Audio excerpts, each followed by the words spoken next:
Dave Bautista is at it once again. This time, he's talking about finishing the journey of Drax. And then he talks about how Marvel dropped the ball with Drax. So this news came at us from a recent interview with Collider, in which Dave Bautista was talking about his future, his past, and of course he was asked about what the future holds for Drax, since he's been very vocal for a couple of years now in regards to Marvel Studios in general, and specifically Disney's involvement with them, and it all really started with the firing of James Gunn originally. So what he said is that he feels like that they've dropped the ball with Drax's backstory and history and all those emotional elements because they didn't really explore them further than what we got. Now, I will say, I do agree with this, except the fact that I don't think we really need more.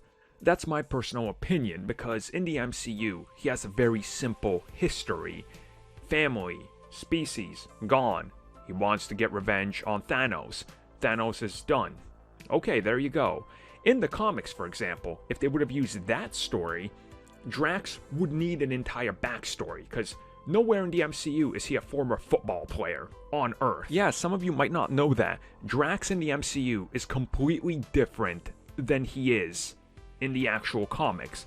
Yes, ever since Guardians came out, they started to try to make the character align more with the movies, as many franchises do, but it's just one of those things where had they done something completely different, like the comics, for example, or put their own spin on it, I think you could have explored more of it. But what we got is enough to service the character who's not exactly in the forefront of the team or the MCU.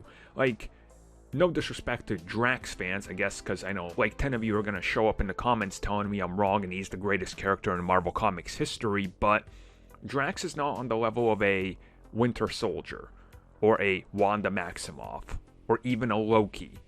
He's just not.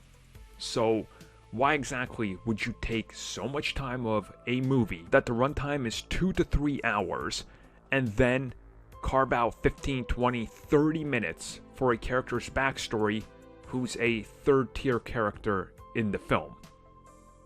I mean, some might say it's a good idea if you have 4 hours, but you don't. So, you know.